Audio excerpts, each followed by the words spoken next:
and welcome to another edition of the Paranormal Concept Show. I'm your host, Paul Rook, and we are exclusive to the PA UK network. As always, we are joined by the stupendous Kerry and Richard. Hello, guys. Hello. Hello. Hello. How are you?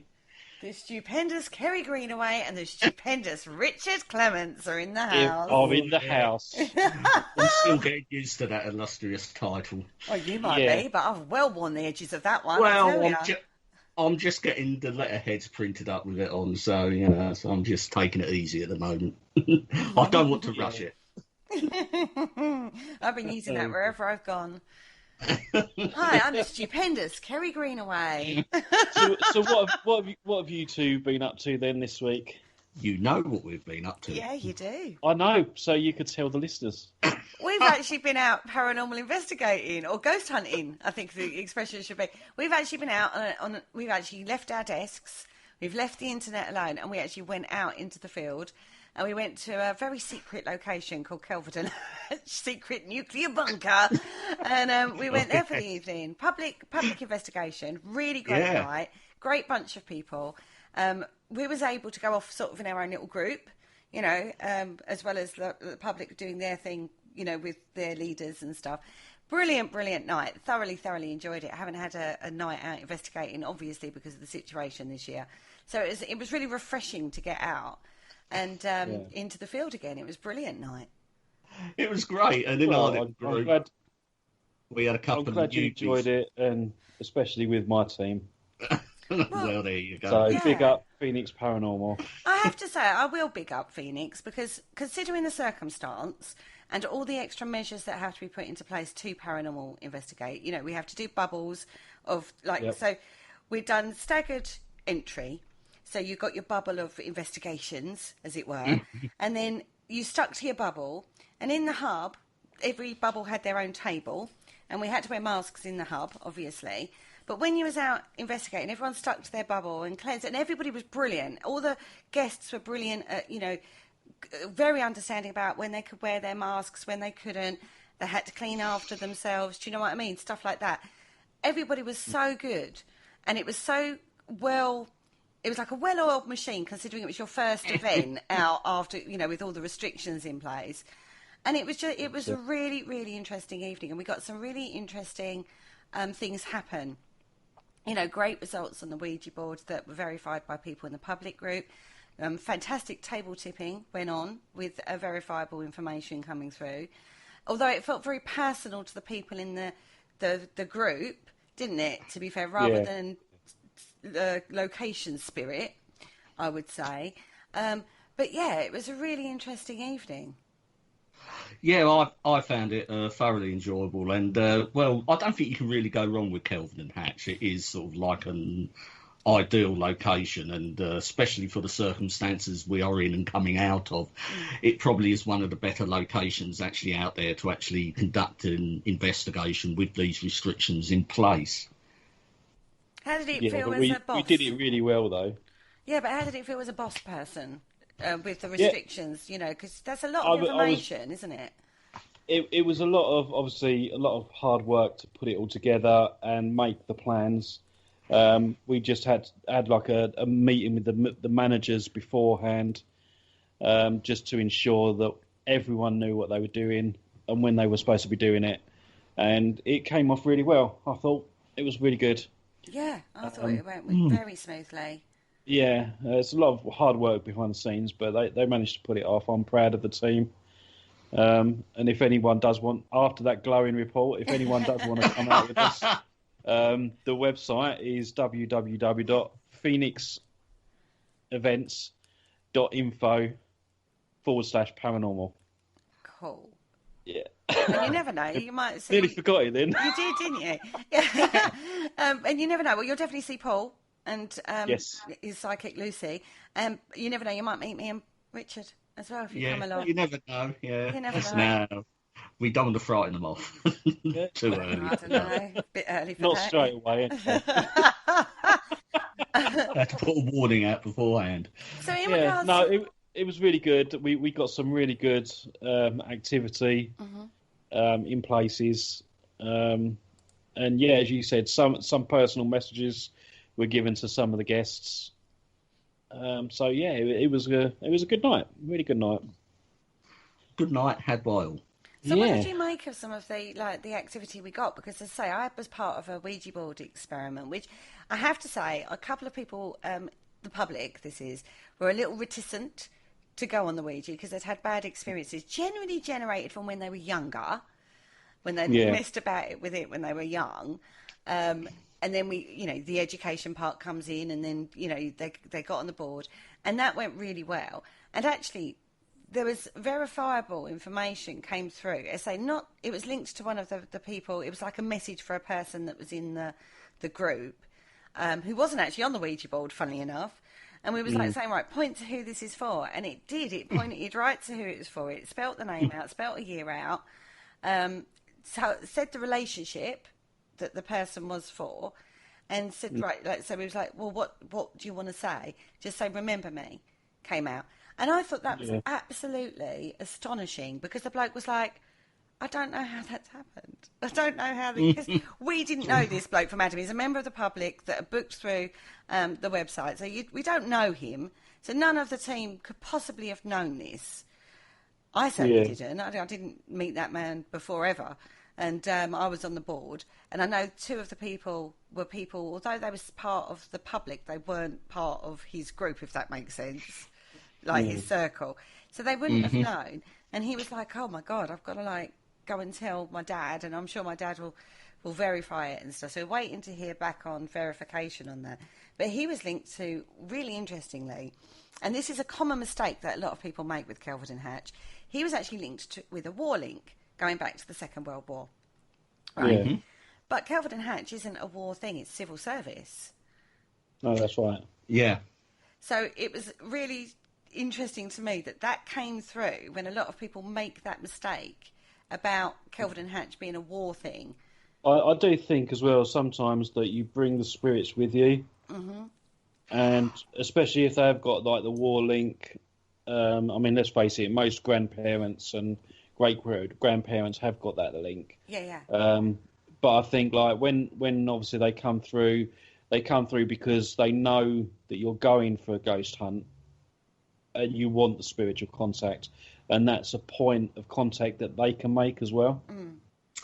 Yeah, that's an interesting sort of idea. I mean, there's always good activity at Kelvin Hatch, and it could point to many sort of explanations or theories. Yeah. But because of the sheer breadth of interaction and encounters you get there, which aren't sort of really associated with the actual bunker itself, so it certainly sort of, and for me, sort of points to more towards sort of bringing stuff along with you, or perhaps the area itself is more attuned to access, if such a thing is possible, from the world beyond, like a portal or something like that. It definitely is. It is a very interesting location, because various levels we were hitting different things, and I've said it 100 times, I'm not a medium. I pick up spirits generally, but I can pick up energy, and some of the energy I was picking up, a person who is an incredibly strong medium, comes up with good, verifiable, credible info, when she does readings, was picking up the same thing. And she goes, you're open. And I was like, yeah. And she goes, I can feel you. I can feel that you've opened. And those things fascinate me. And the tunnel, there's a really long tunnel. And last time we were there, we got a hit at a certain point. And we were interested to see if we were going to get the same hit.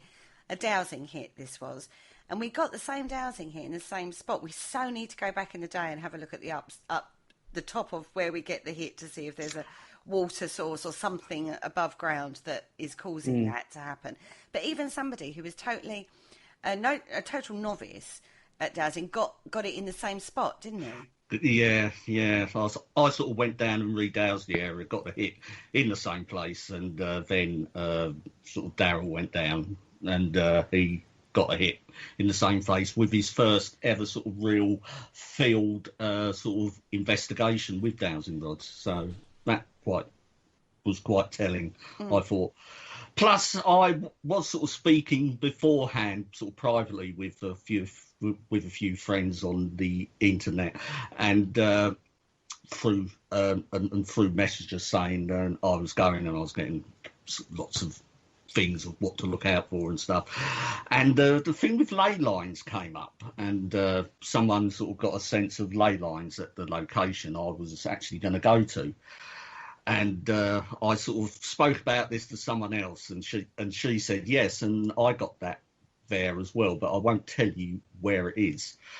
So I thought, oh, okay. So I go down and, sort of went around, done my dowsing experiments, came back and said, is it in the tunnel? And she came back and said yes. So, there was lots of sort of segues out of going to this. It was very interesting. It is. It's a really interesting location. If you get a chance to do it, it's definitely one I would recommend doing. It's a lovely location in itself, to be fair. And in these times where the location is so important because you've got so many other restrictions and measures to put in place, you've got to get the location that's able to manage that.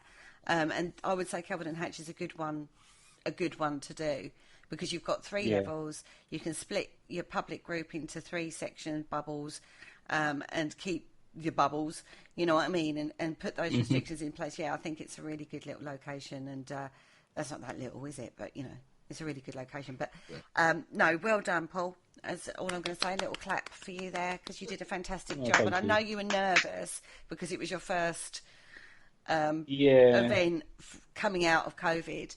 So, well done to the team. Yeah, I can't take all the credit, though. Most of it was the team. So I'll pass that on. Definitely. Yeah, no, I had a fantastic night. It was really good. And I got myself a little skull there. They had a beautiful little amethyst skull in the gift shop. And, me and Crystal's boys, I couldn't resist it. Cannot resist it. And it was calling to me, as you do. So I was like, Daryl, can I have some money, please? And he was like, only £75. It was £500. Yeah.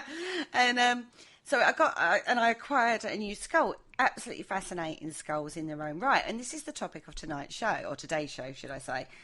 Is we're talking about skulls, because skulls in themselves are very evocative. They're very emotional, aren't they, when you view a skull? And you can get all types of skulls out there. You can get real human skulls. And if you go over to Phoenix, they've got an event coming up, which, trust me, this location is one you would not want to miss. It's a shop, but it's an occult shop. And they have lots of bits of people. And I can testify for that. I went down and done the recce for Paul about a month or so ago, and yes, the merchandise, the curios he has in the shop are curious, to say the least. Very much so. But he has a lot of real human skulls. Now, real human skulls, they're very evocative, aren't they? They're very emotive to look at. It's a real weird thing when you view a human skull, right, guys? Yes, they seem to be of all, you will always sort of recognise a skull. That's sort of like it's one. It sort of seems to be one, whereas any other sort of human remains, and let's face it, it is a human remain, are sort of bits, you say, well, that's just a thigh bone, that's just a hip bone or something. But you look at a skull and you do seem to have a connection with it straight away. Well, certainly I do. You seem to recognise it. Yeah, absolutely. It is one of the human bones that are like instantly recognisable. I just find them so fascinating anyway, because obviously in the medical field that I'm in, just anything human related, I find fascinating. I've even watched one of the autopsies where they were actually autopsying the brain, I think it was, and you got an inside glimpse into what its skull's like from the inside, as opposed to the outer side of it. And it's really amazing that the human body is absolutely fascinating. It's an incredible piece of biological machinery, isn't it? The human body. Absolutely, and it is literally what holds you up. If you didn't have it, you'd just be a jellified mess on the floor. I think when you've used skulls, and let's face it, and we've all got one as well, so Hopefully. it's basically where we live as well, isn't it? Yeah, all of our... I mean, it does. It everything tells a story happens as there, well. yeah. Everything happens there, doesn't it, in your brain? Your yeah, emotions, your intelligence, you know, your consciousness, you know, everything generates from there. And all the signals it sends to the rest of the body come from that one area. You know, and it's although we know a lot, there's a hell of a lot we don't know about the brain side of it. You know, they know a bit more than they used to, I suppose, but there's still a lot they don't know, isn't there, about things in the brain and how it interacts and works with stuff. So it is an absolutely fascinating vessel, the skull. Yes. You know, yes, I think, for all of that activity that goes on.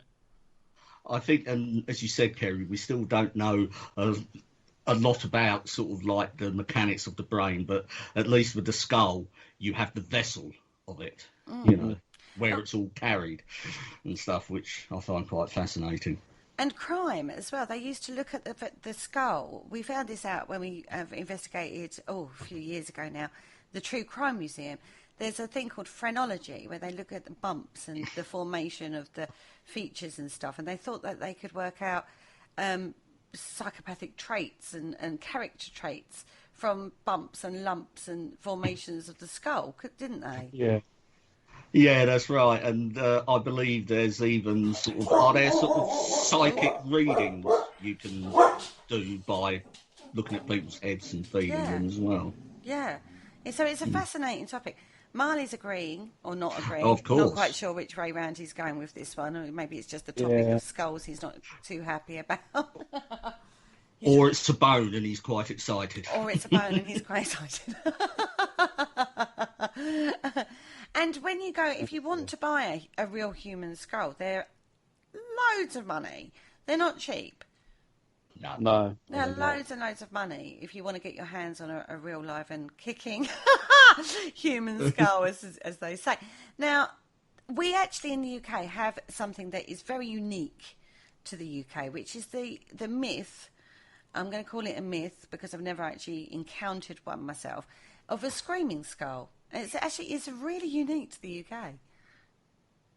Yeah, I sort of noticed this, and I found it actually quite interesting. And you know, there are about sort of 7 or 8 still sort of active sort of cases of screaming skulls in the UK. So tempting.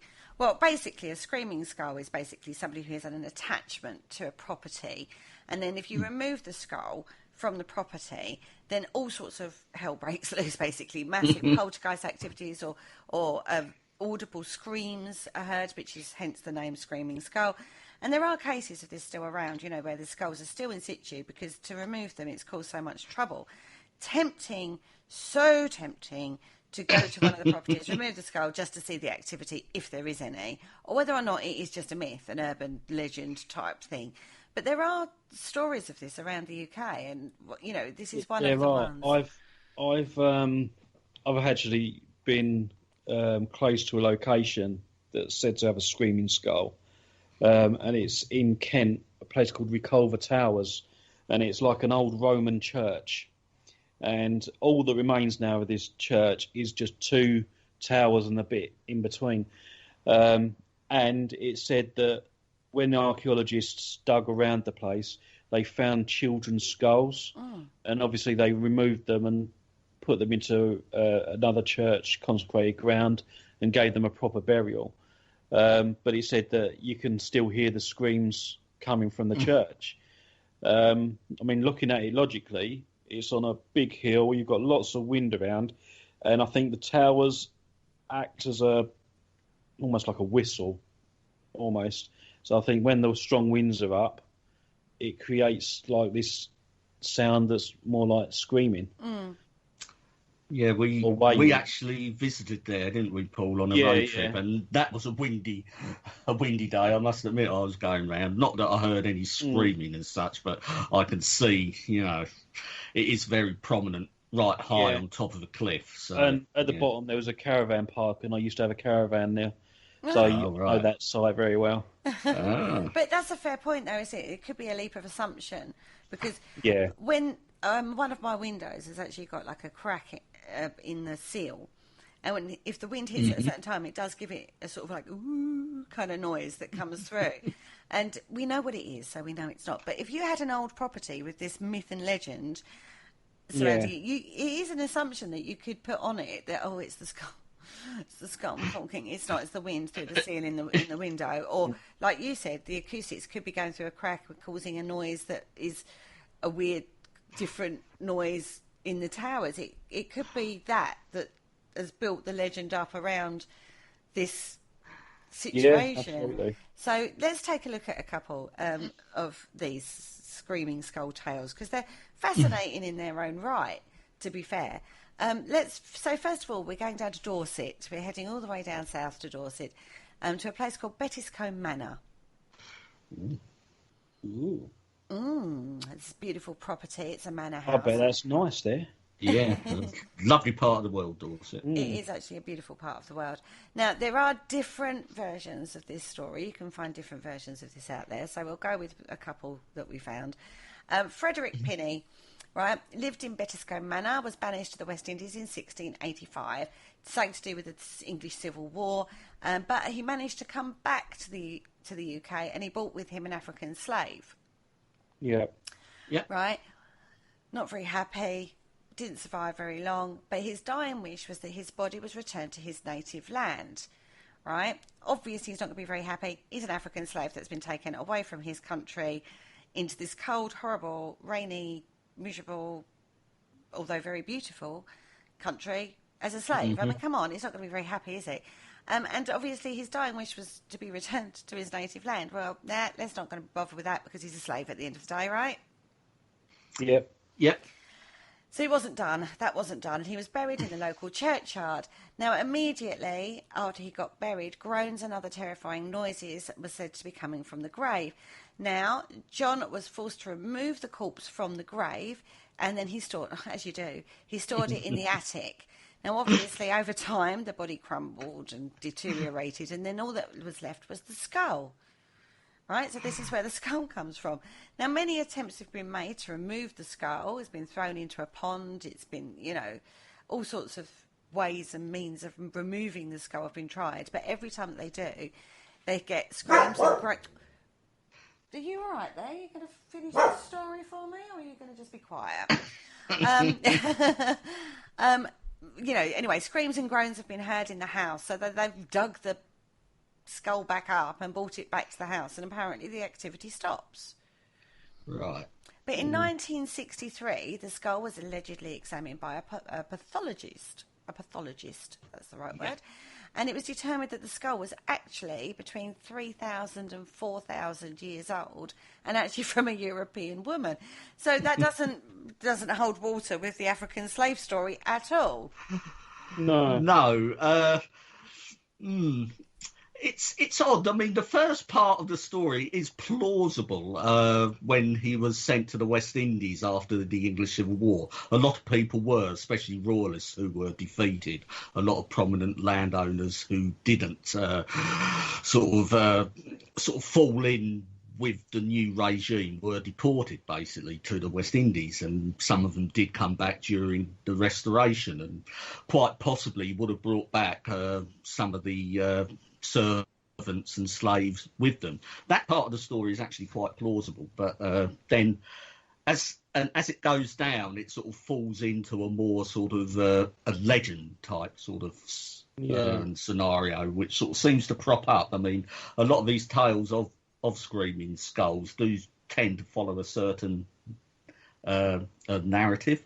Yeah, I think the other thing to consider is not far from that manor house is a place called Pilsden Pen, which was an Iron Age ritual site, apparently. Yeah. So they think the skull could possibly have come from there. So maybe, throwing it out there, devil's advocate and all that, maybe the African slave skull thing is a true part of the tale. Yeah. And then when they tried to get rid of it once, and then they had activity, they found a skull, thought, oh, there's the skull. and it wasn't the right skull. Who knows? I mean, it's one of those, isn't it? It could be one of those stories that, you know, they wanted people to keep away from the house because it was attributed to smuggling. Yeah, possibly. Well, yeah, that is quite a common sort of thread we find when we're sort of like looking into legends, especially around coastal areas. I'm not too sure how close this manor is to the coast, but if it is, yeah, it's quite a possible explanation for the tale. But it's still there. They've left the skull in situ. But the guy who looked at this, I found this in an article by the writer was John Simmons. And the article is Proceedings of the Dorset Natural History and Archaeological Society. This is in 1910. And he went and looked at the skull and whatnot. But does say that where it's kept in the attic, it's not a very good attic. It's it's unsound, it's unsafe. It's had bats and owls and all sorts of foul up there. You can imagine it's probably like really bad. Do you know what I mean? Yeah. So it's quite a dilapidated roof. So, you know, if you're talking about, first of all, by now, if it's that dilapidated up there, to get to the skull is probably quite a tricky. It's easier just to leave it where it is. And secondly, any activity that happens around there, you can't then discount that it's actually not actually paranormal, that it could well be something else. You know what I mean?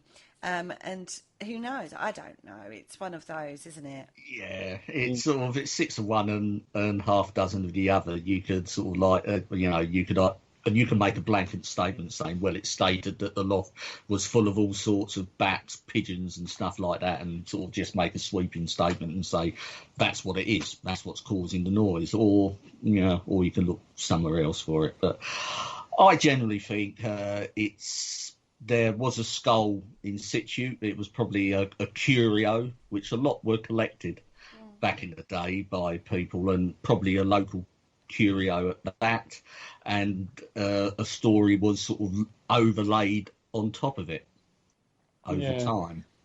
Yeah, because I think it's one of those that you'll probably find certain threads, like you said, were right. You know what I mean? But whether or not the activity is right, it's a very old house. It's got a lot of history.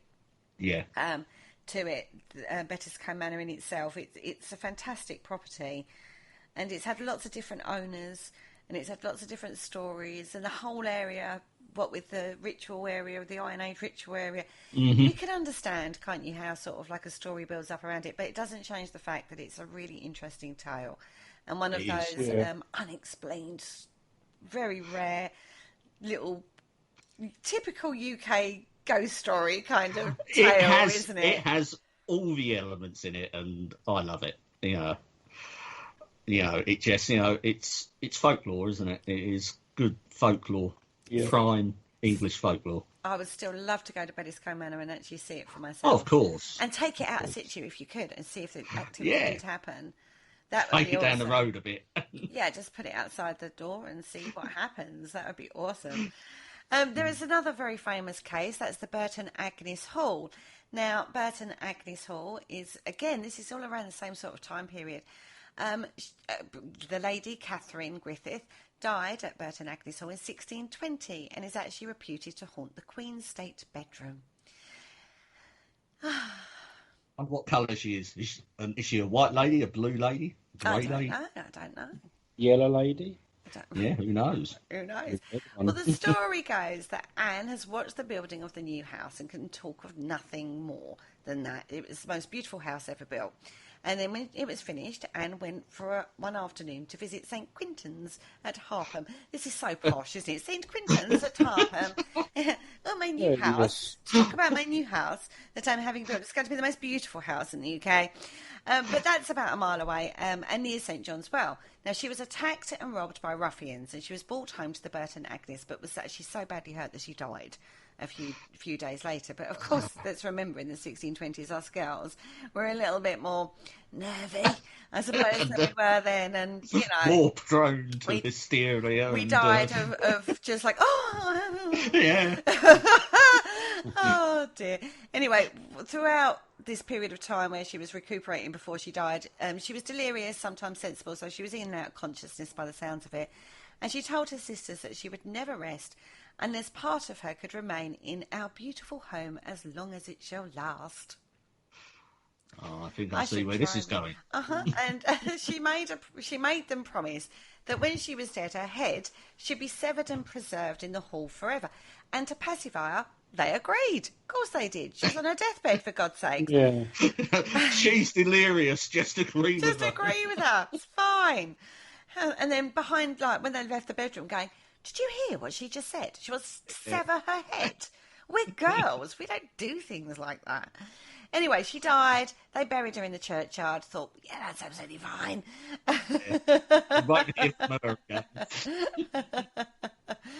Oh, dear. But no, they actually had to sever the head and bring it to the house because after that, they had so much trouble in the house that they decided to exhume, sever, bring the head in.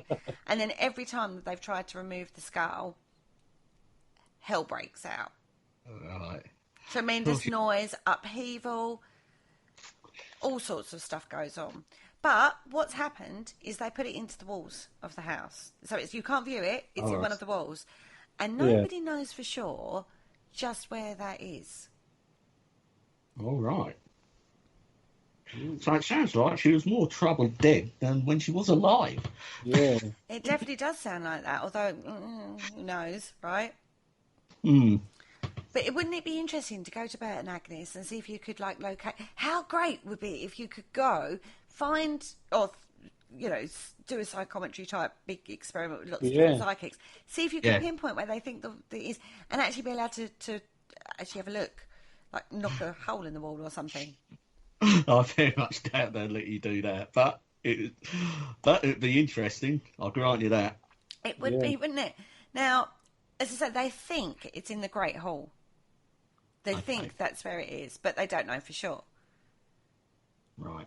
So whether or not a record, there must be a record, or there must have been a record somewhere at the time, but we're talking 1620s, a lot's happened since then, do you know what I mean? Yeah. So it would be fascinating, absolutely fascinating experiment if you could do that. But again, because we can't verify it, because we don't know for sure, it's a lovely story, isn't it?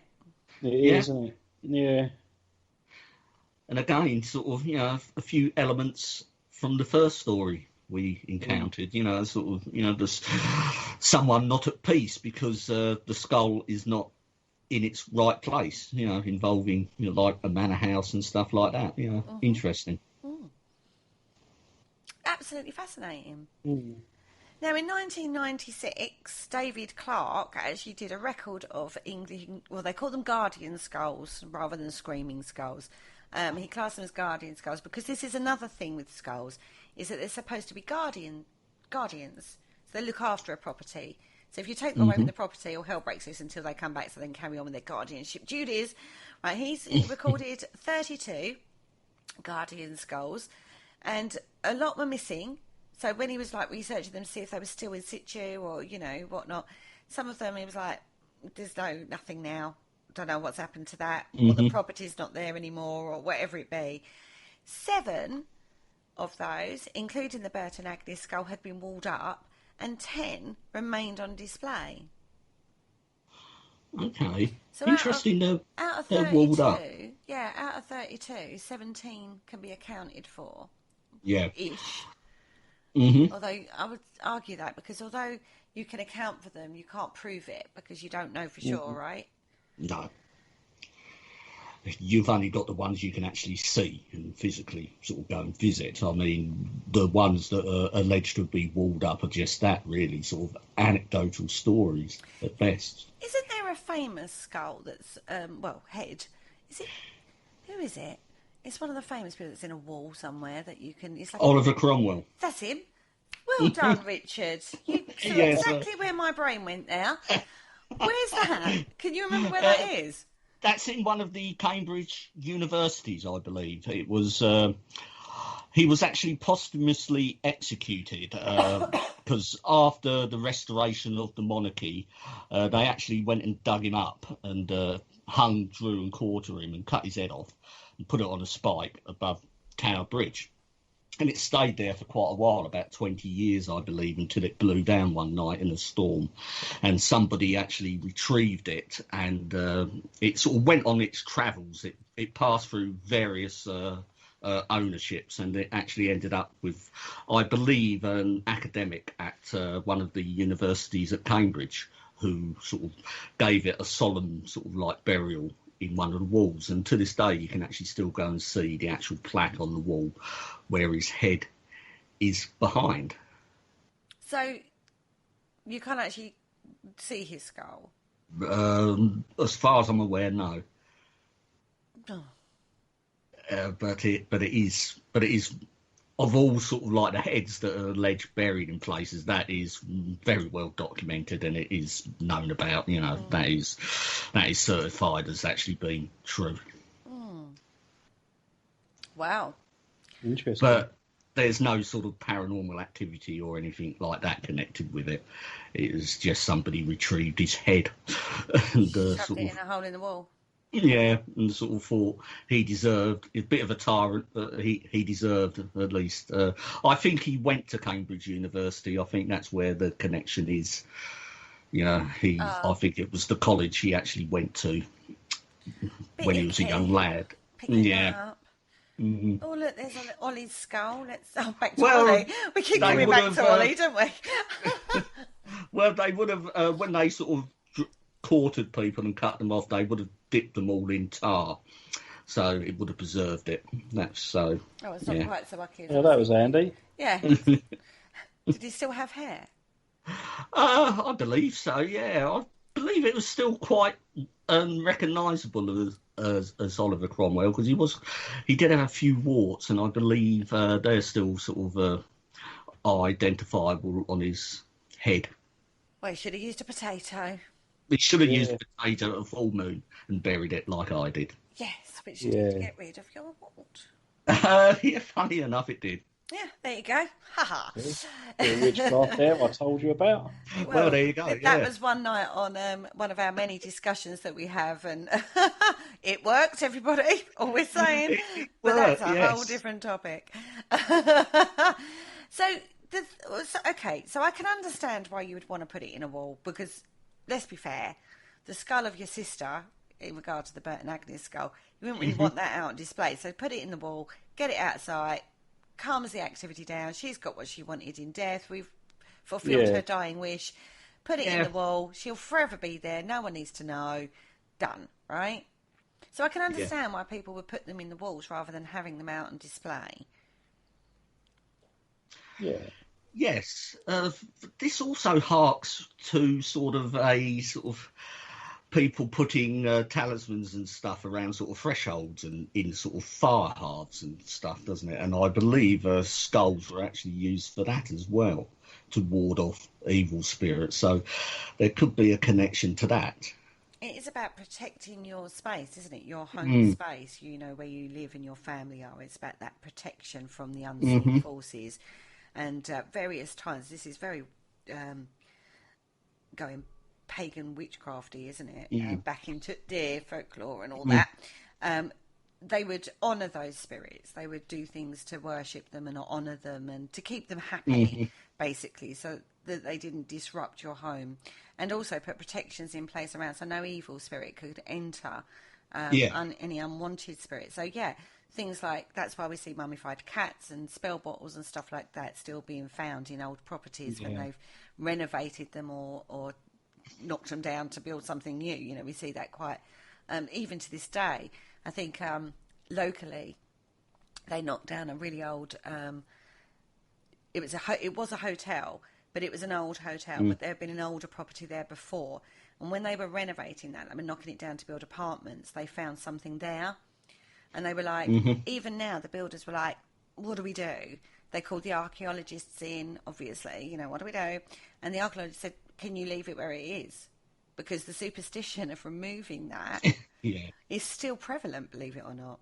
Because this theory of it's called a genus loci, guardian spirit of an area or a space, is still very prevalent in a lot of places. Yeah, hang on, Paul, she's gone all witchy on us.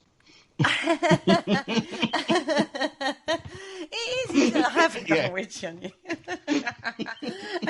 It's very prevalent, and it's basically a god or a spirit of a place where, and they would have been worshipped over the years. We see this with like waterworks, like ponds and sacred pools and stuff like that, don't we? There's one near not Glastonbury. Yeah, Glastonbury.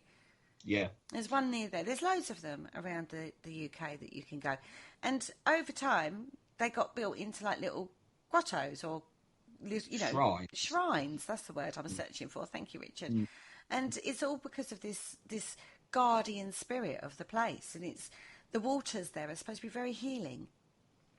Yeah, and it's not a huge sort of leap of imagination if these sort of sacred wells do go back to the far midst of time, that the people that originally dedicated them would have sort of buried artefacts around them to perhaps consecrate them or something like that. So, again, this is probably where these sort of stories come from. Very much so. Very much so.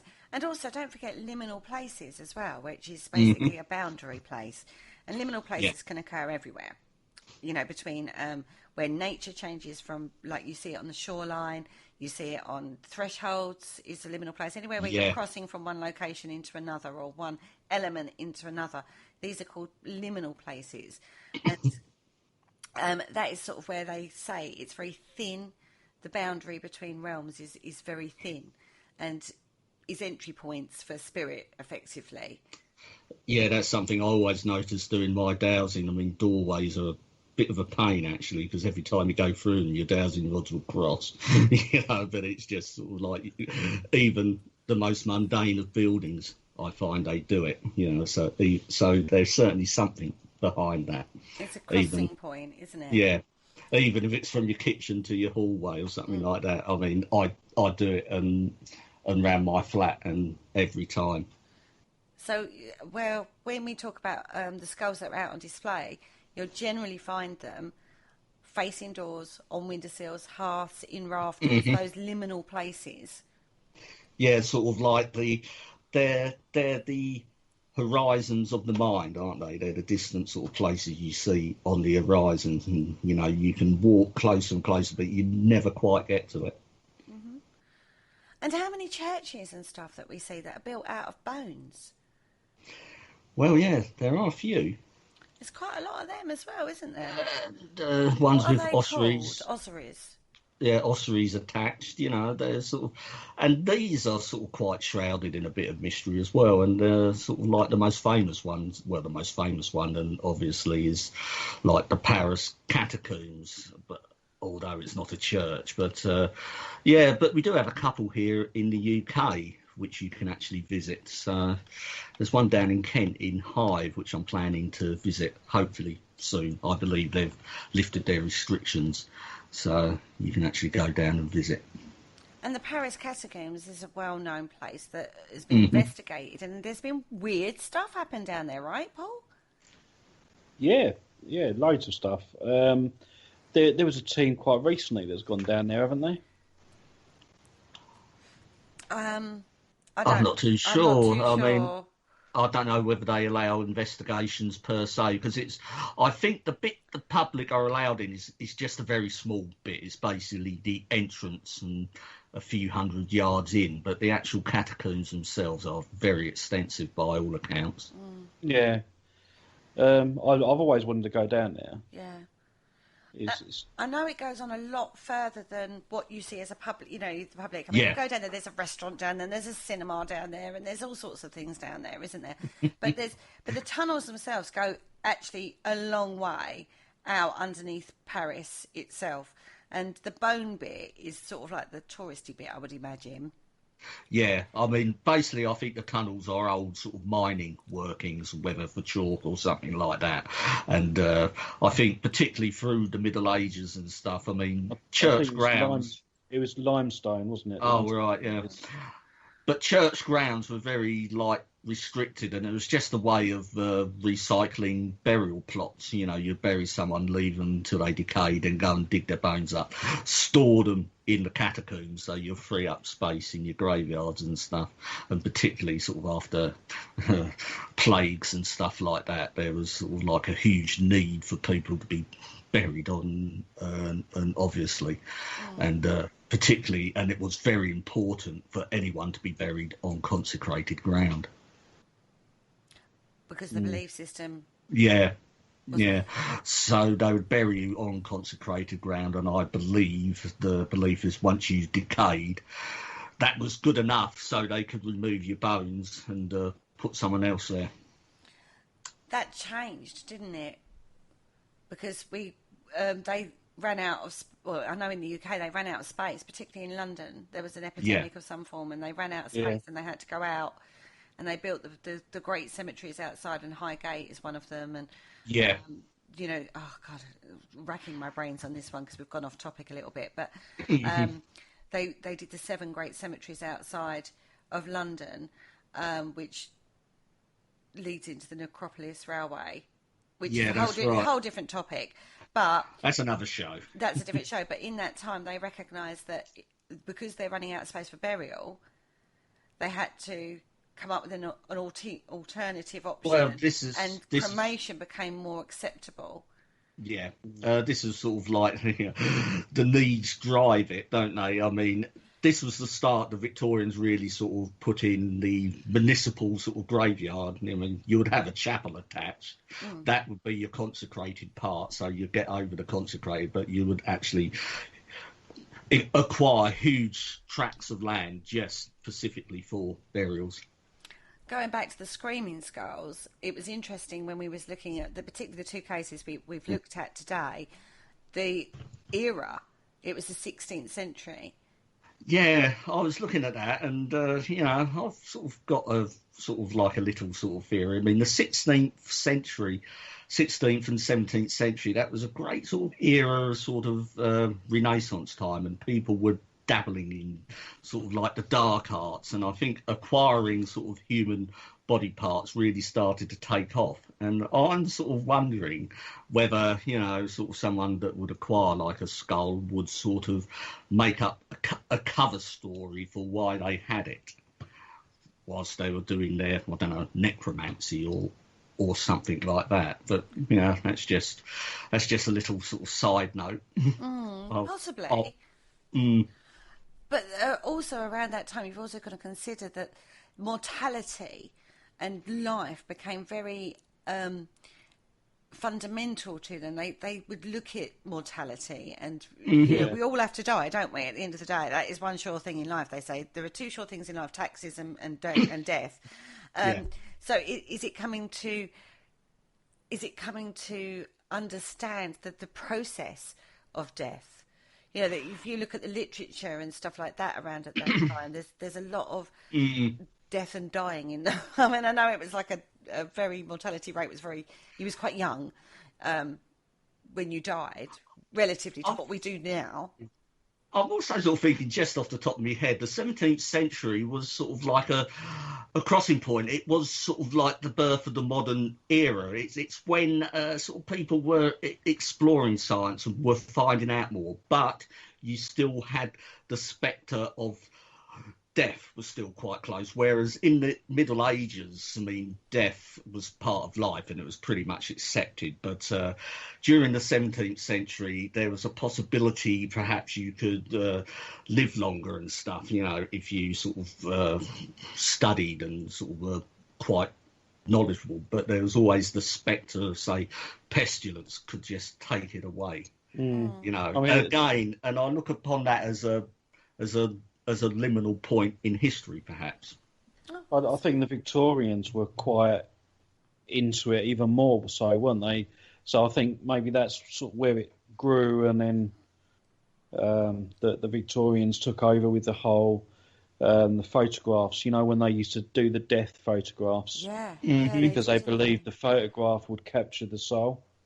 Yeah, there's certainly, during the Victorian era, I mean, a lot of things were fashionable, and death was not sort of excluded from the fashionista. There was a huge sort of industry around it. Well, it wasn't that because Albert died and Victoria went into mourning, and everybody sort of took on that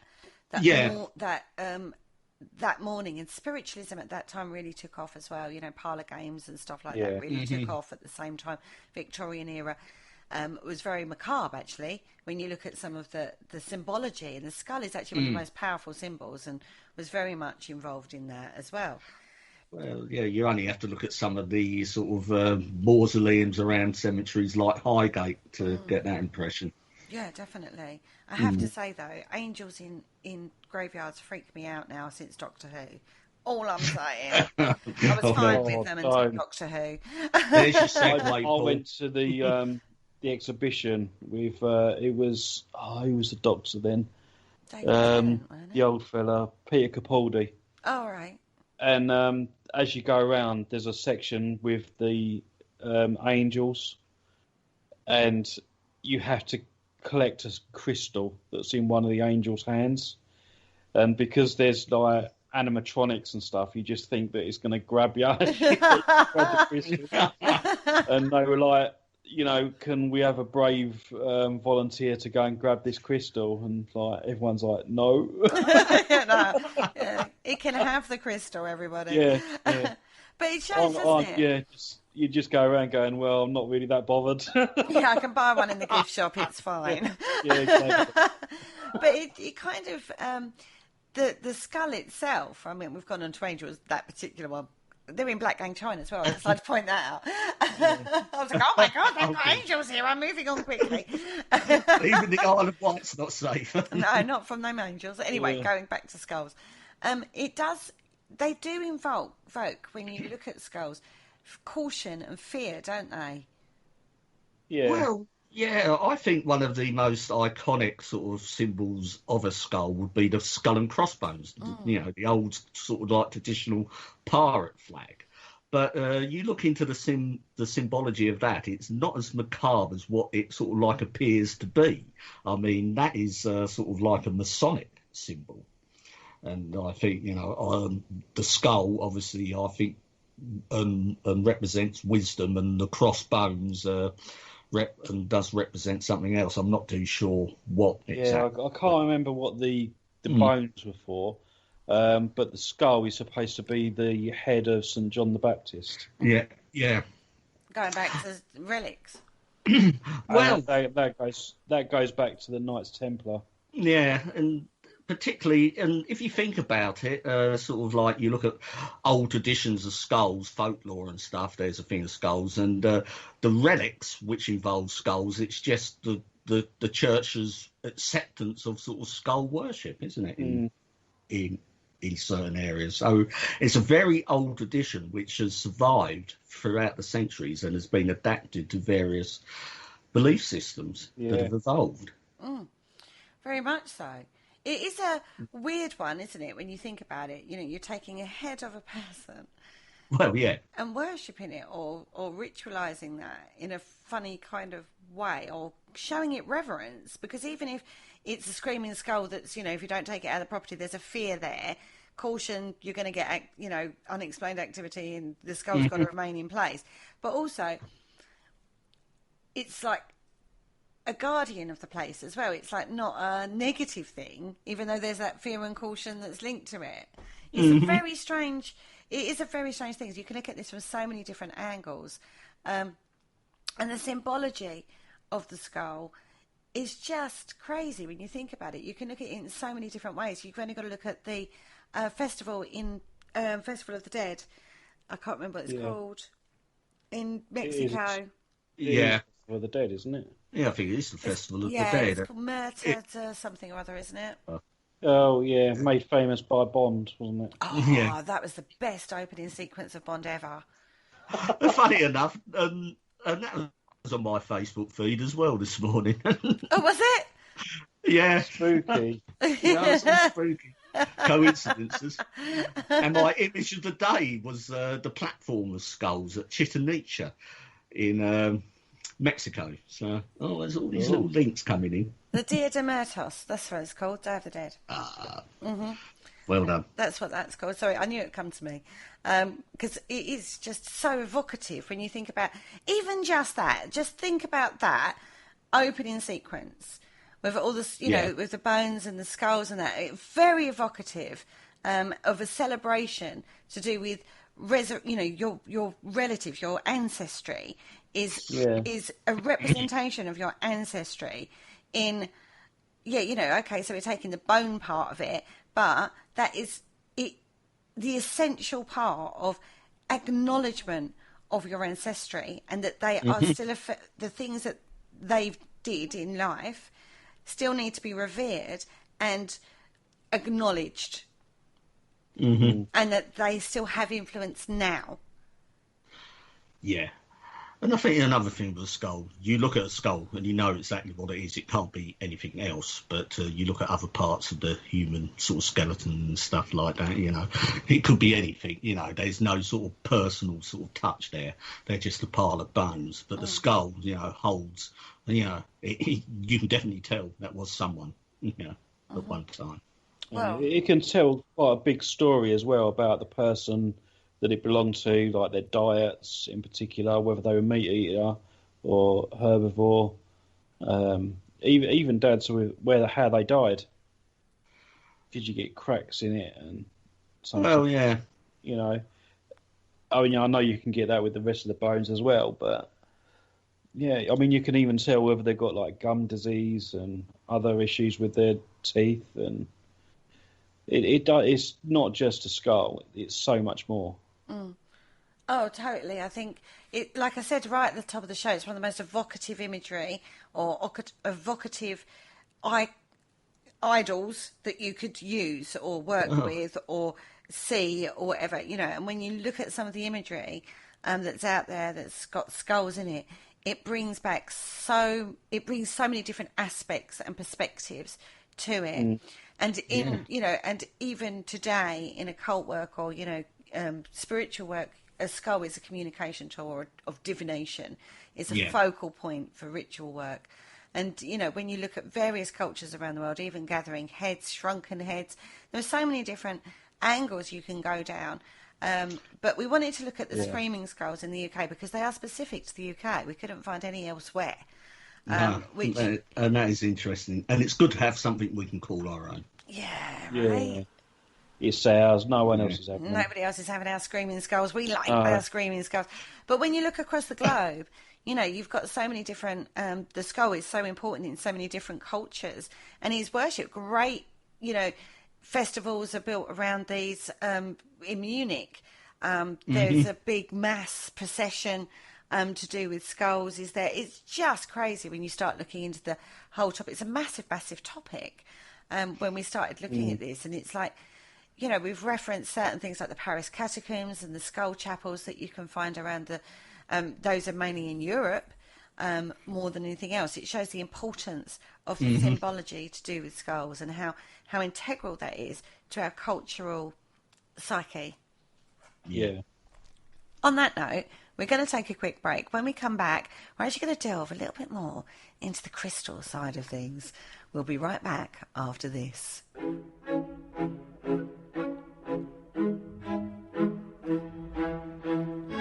Hello, Harry Price here. If there's nothing me and my friends enjoy more here on the other side, it is to sit back and relax and listen to the Paranormal Concept Show, right here on the PAUK Radio Network. Broadcasting a plethora of interesting and informative content for all your paranormal needs. Find them across social media to keep up to date with forthcoming shows and all their other adventures. Hello, is there anybody there? And welcome back to the second half of the Paranormal Concept Show, exclusive to the Paranormal UK Radio Network.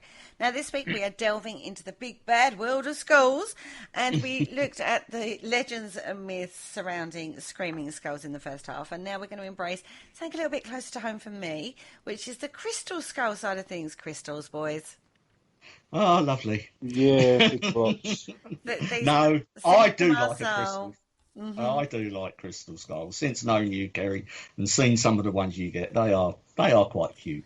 I mean, the ones I get, to be fair, are mass-produced. I'm not going to make no bones about that. They are mass-produced these days. Pardon the pun, yeah?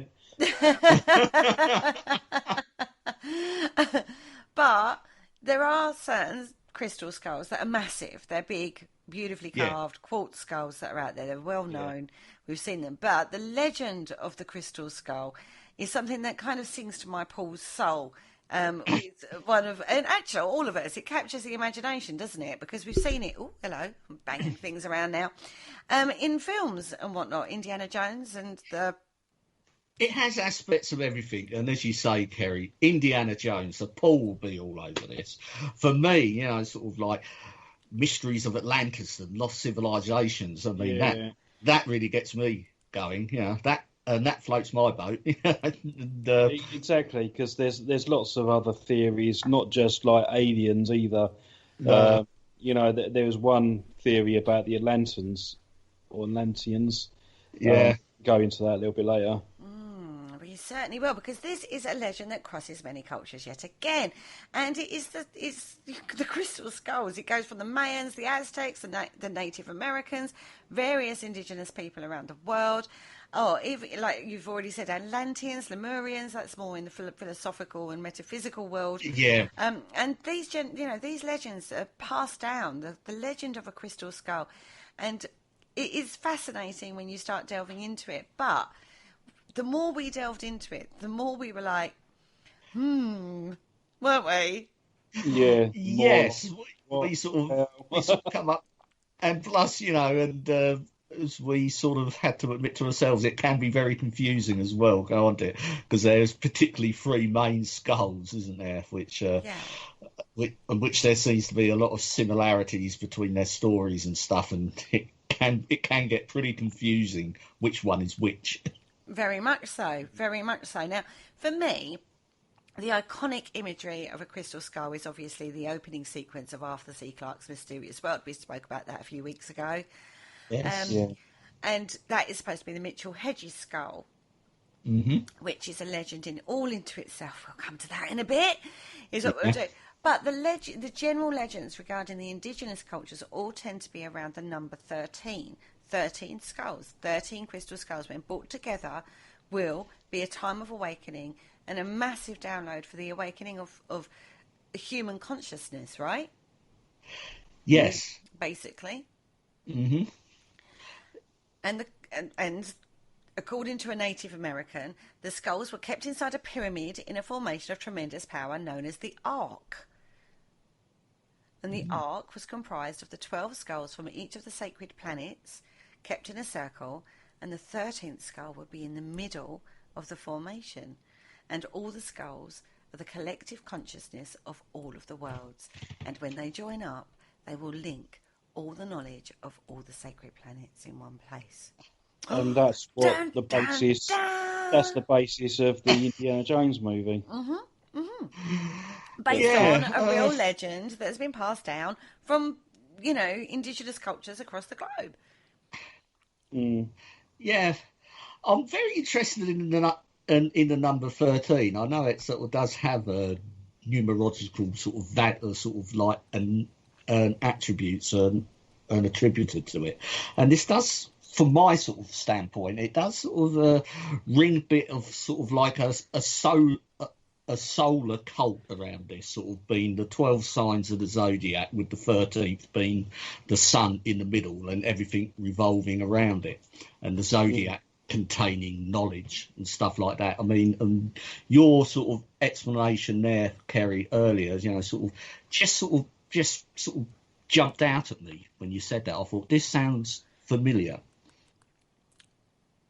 We don't even know if we've got one skull of this, though. No, that's 13, right. And so it's a legend. It's not anything tangible, and that's the problem with this, isn't it?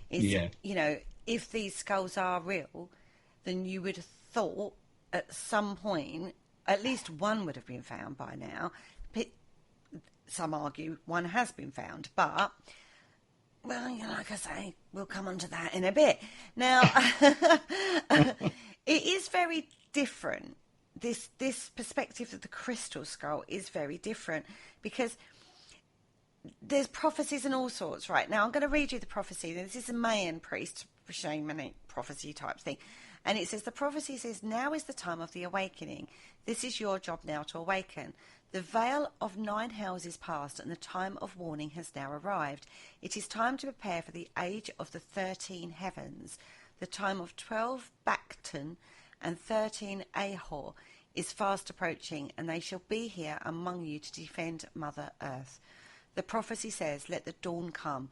Let all the people and all the creatures have peace. Let all things live happily.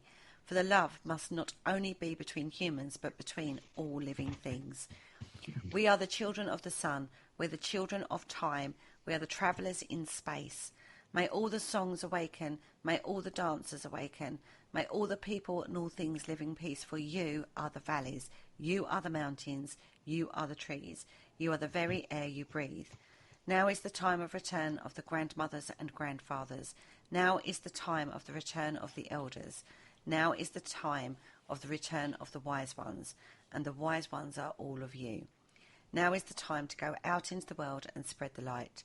The sacred flame has been kept for this purpose, and now the time approaches when you will be required to love all things, to love a world that has gone crazy, to rebalance the heavens and the earth, for the time of warning has come to pass, and the warriors of the rainbows are now beginning to be born. The veil of tears, the 9 of hells is over, and it is now time to prepare for the 13 heavens.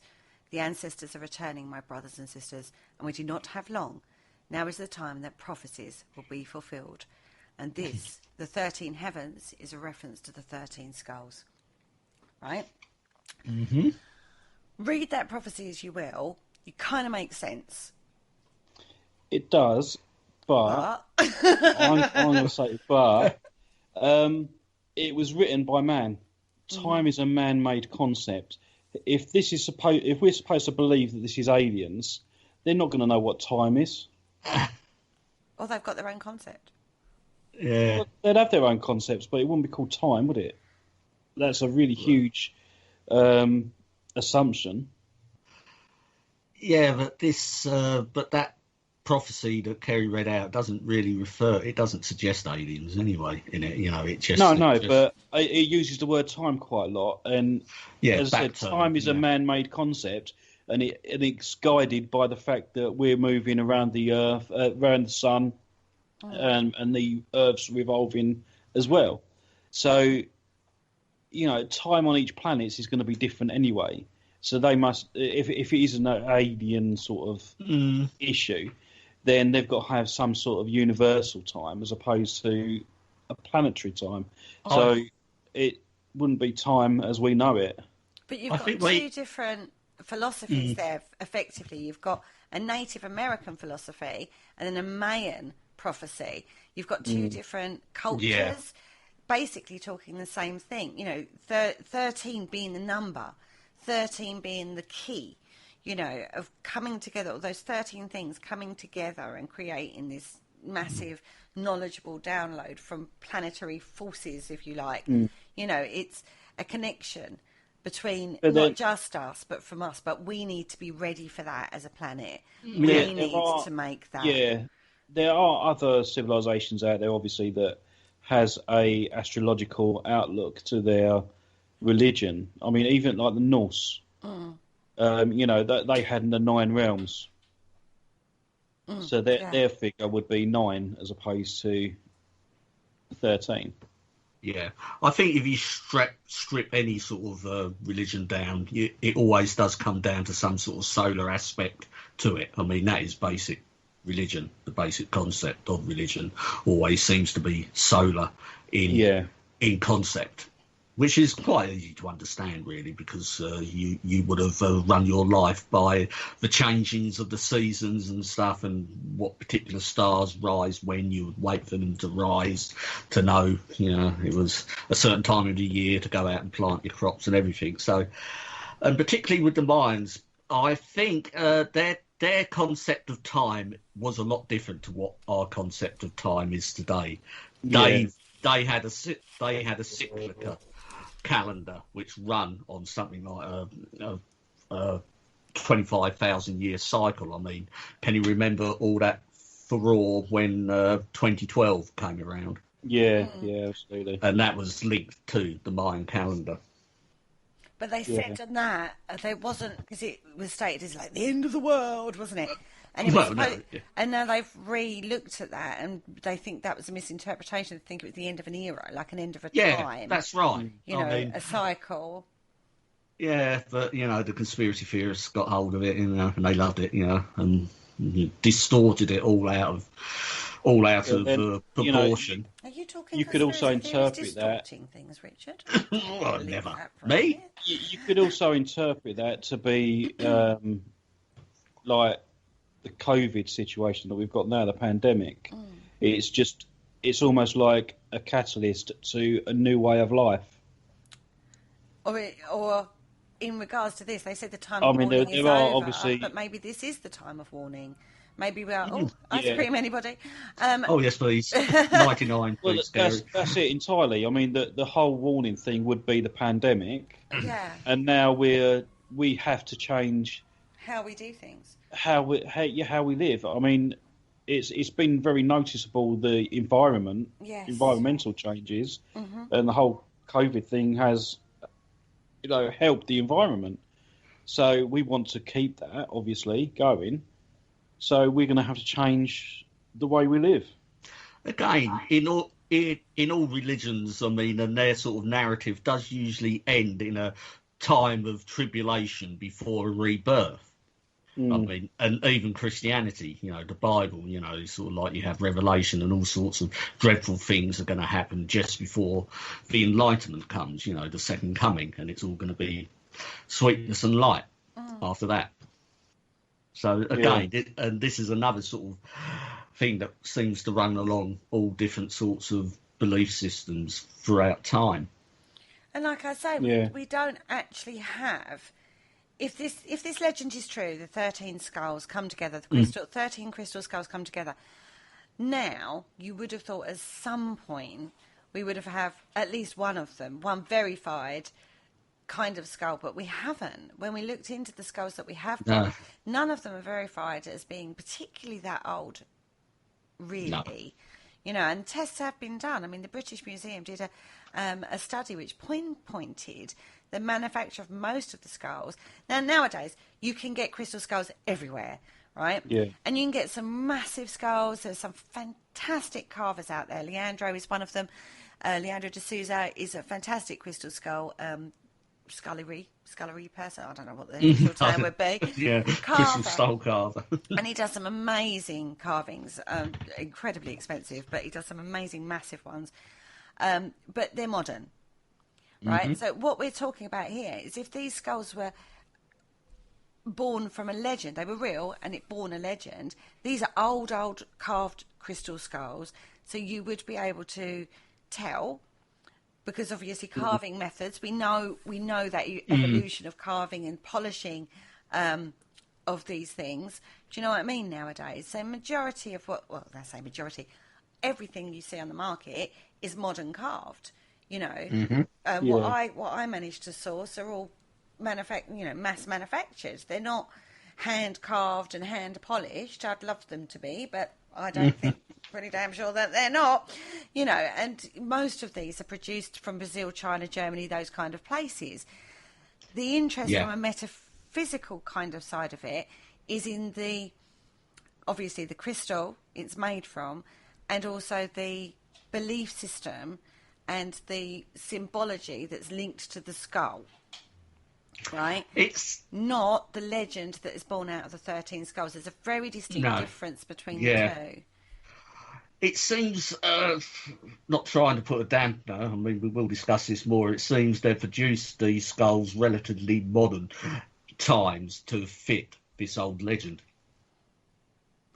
If you know what I mean. Or they are out there, we just haven't discovered them yet. Because a legend doesn't get born that far back from nothing. No smoke without fire, right? Yeah.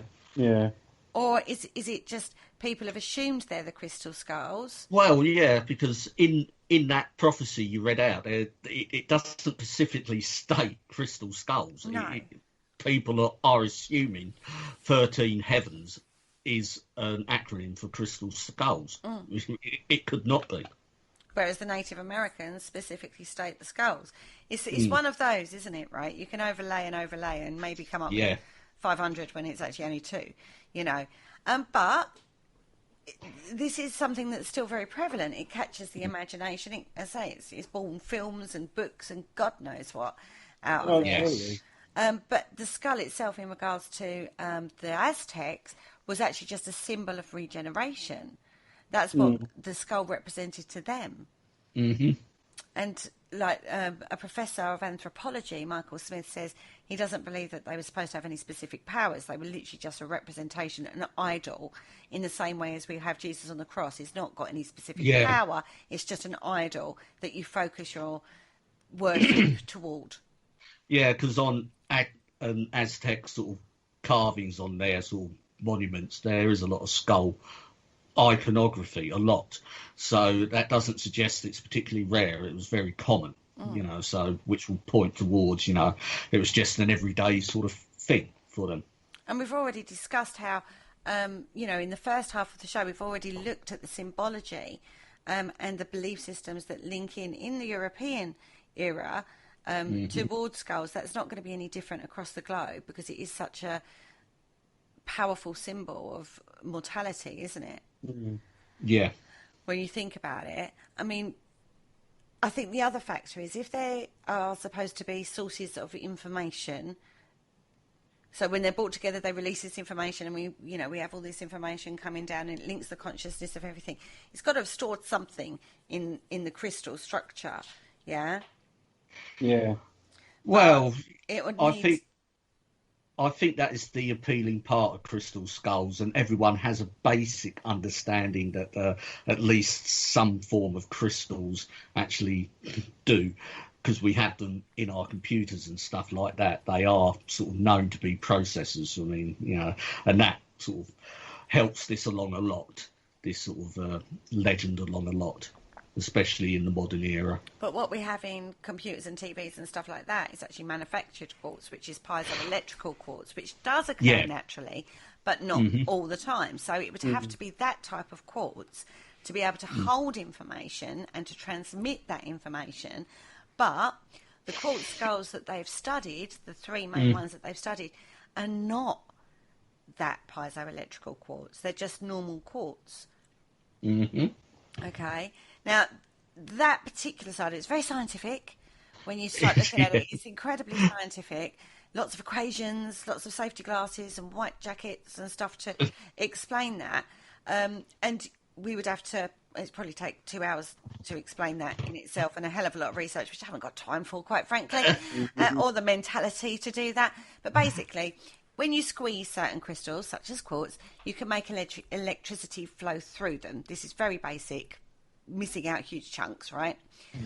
So if you pass electricity through the same crystals, they will squeeze by themselves, vibrate back and forth, and that's basically where piezoelectricity comes from. So it's transmitting and amplifying and being able to hold information and pour it out, basically. So that's in a nutshell.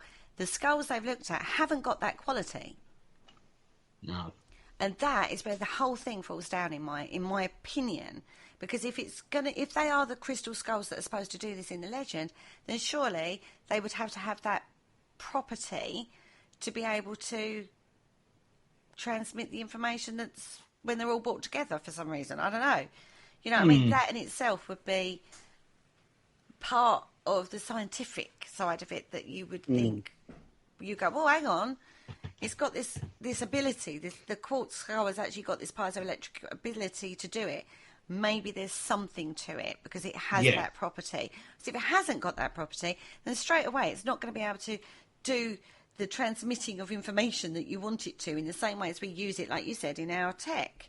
Yeah, I think science has sort of, at least it's looked into it and it's came back with a quite a good explanation, and it doesn't fit. No, it doesn't fit. The examples being not on the skulls they've examined.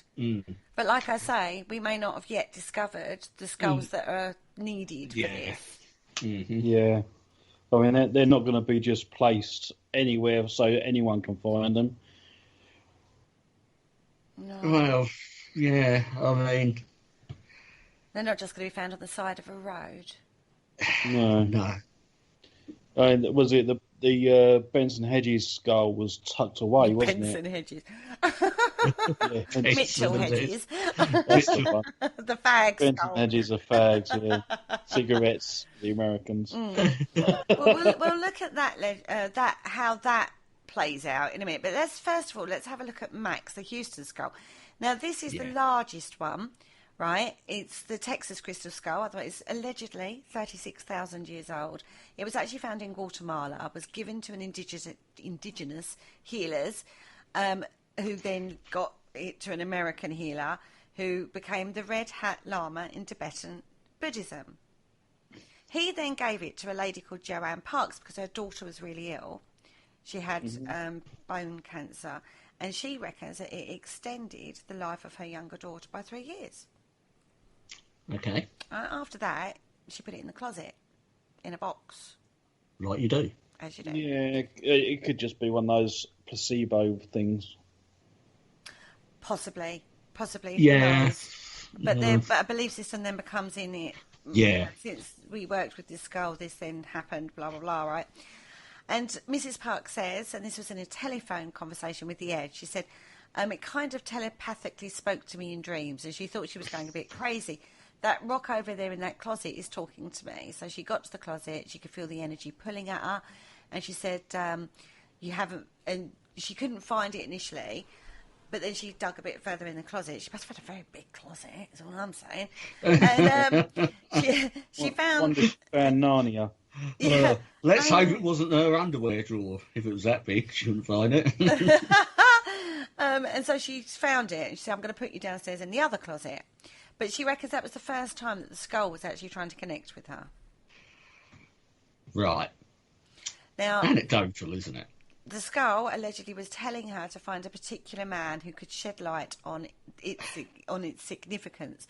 And funny enough, she happened to turn the television on one morning in 1987, and the show was called Good Morning Houston, and there was another skull, and she thought, oh, another talking skull.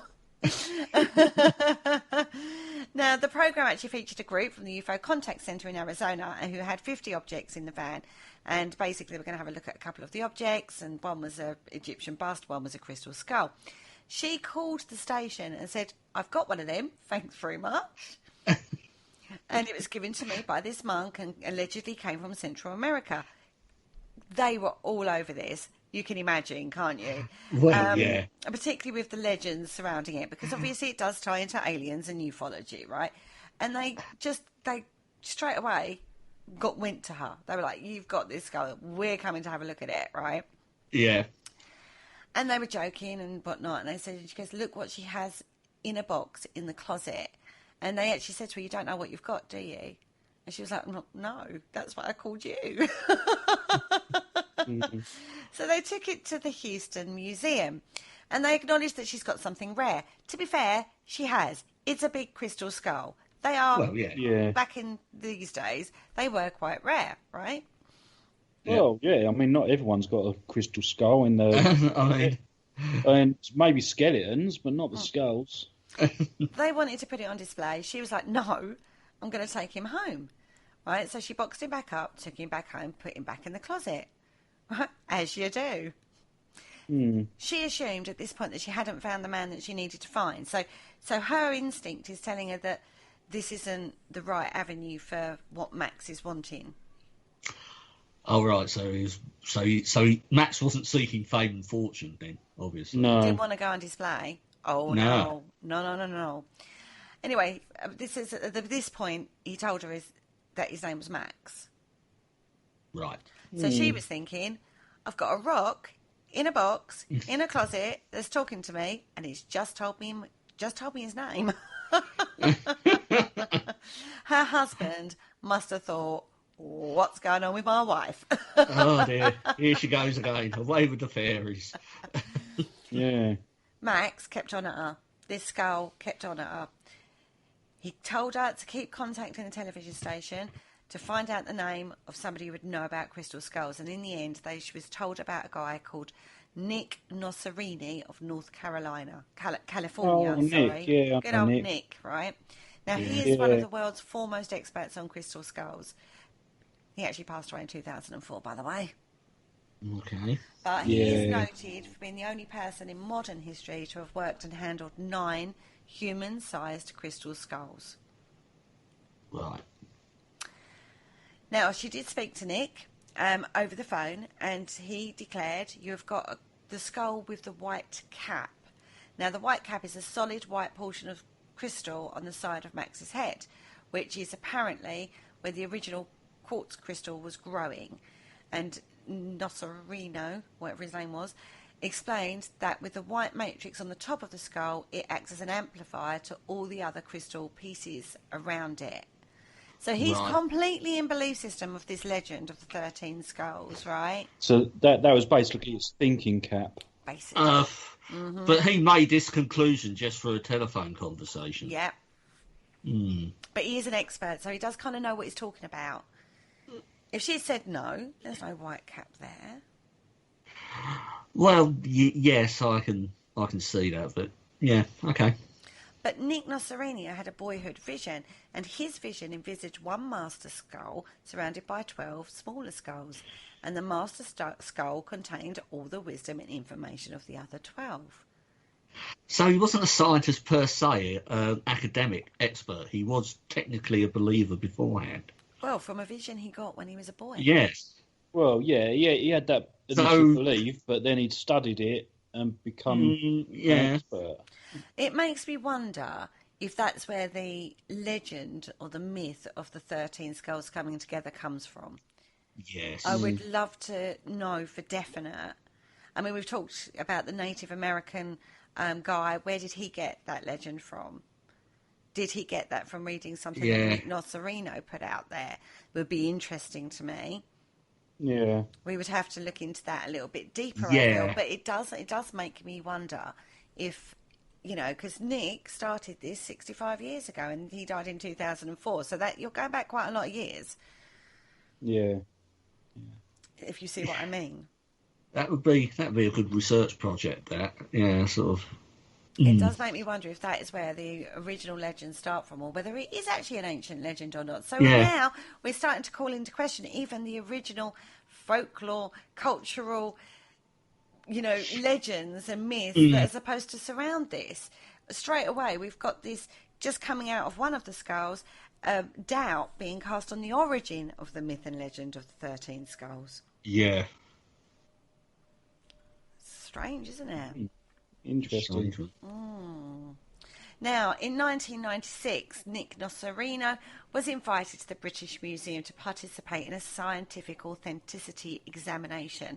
And amongst the skulls examined were the Smithsonian crystal skull, that actually arrived anonymously in 1992, the British Museum skull, which was once known as the Aztec skull, but actually was acquired from Tiffany's in 1897, Max, and a crystal skull, Shah-Na-Ra, named in memory of a shaman healer. Now, that was discovered in 1995 in an archaeological dig in Mexico. Okay? Right. Yep. Funny enough, that particular skull was actually found in a location that Mr. Nosserini had intuitively found and asked someone to dig there. He does seem to be driven more by his belief system than the science. Yeah, but then that's pretty accurate. If he said, like, I've dreamt that it's in that location, can you go and dig? And then they dug and they found it. Then it's... But it's anecdotal, isn't it? It gives a bit of credibility to his initial thing, doesn't it? Bearing in mind, we know that a lot of skulls were produced in Germany and actually migrated across to that area. Yeah. Produced by German migrants in that area as well. Exactly. So, and there was a lot of German migration out to South America during the late 19th, early 20th century. Yeah, but how would he know that it's buried or anything there? He's only got his word for it, haven't you? Yeah. Yeah, you have. So it's either gives credibility to his claim, or they actually put it there in the first place. Yeah, I mean, again, this is the sort of the problem with these types of sort of stories. You have to be for a believer. It would be, oh yes, you would sort of like accept it, saying, well, he dreamt it, and sort of this is what happened. But for then, someone, if he did put it there, what was the point? Because he could have just said, "Look what I found." I mean, people do stuff like this. They do try and further their reputation by faking stuff, and this can't be discounted. No. Well, again, yeah, maybe he just give it a bit more thought and thought, well, if I get someone else to discover it, that gives me credibility. So maybe that's yeah. Mm. And also gives my intuitiveness and my boyhood vision credibility. Yeah, credibility, yeah. Yeah, but then maybe that just gives a little bit more credence to the conspiracy theorists then, doesn't it? Who knows, right? But you can see where things build up, can't you? They examined these skulls. The skulls microscopically to determine whether any marks existed, right? So whether they were carved with contemporary tools. Now, it was determined that the Smithsonian crystal skull and the British Museum skull were carved with contemporary equipment. So they were definitely Germany carved skulls. Yeah. They can pinpoint those, right? Because of the way it was carved. Nothing else, just the way it was carved. When they got to Max and the skull called Shah Na Ra, they wouldn't comment. Right. Okay. So quite possibly now we've got 2 skulls, down from 4. Possibly. Possibly. They said no comment. Mr. Nosserini noted that while some deny testing ever took place on those 2 skulls, see, again, we've now got doubt. We don't even know if they were definitely tested. There was no comment on them, so does that mean they didn't get around to testing those? They sort of dismissed it because the first 2 they'd looked at were already dismissed. Did they run out of funding? Who knows, right? But they, there's denying that testing ever took place on those 2 skulls, so no evidence of modern tool marks could be found because they didn't test them. Mm-hmm. But Mrs. Park said research by Dr. Robert Schultz of Boston University indicated that the crystal that formed Max was grown very deep in the earth with 5 separate crystals overlaid to form the skull. No one's denying that the skull isn't crystal. That's the point. All they've done there is prove that it is actually a crystal. They haven't proved anything more than that. Yeah. I mean, I don't know much about sort of like crystals. You probably know this, Kerry. Is it possible to do sort of the crystals like quartz? Can you sort of analyse them from being mined or from certain areas, sort of certain strains of quartz? Or is it all pretty much the same worldwide? No, there are differences in quartz. No, there are differences. If you watch like Oak Island and shows like that, you'll often see when they pick out metals out of the ground, they get them tested and they can pinpoint exactly what mines they come from.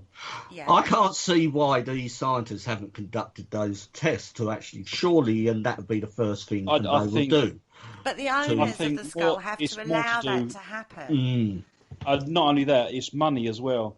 Yeah. Because if they've only got enough money to test one skull and the others are pretty much identical, you test one skull and you're just naturally, because of money. That would go a long way to determining at least where the quartz that the skull is made from is, from.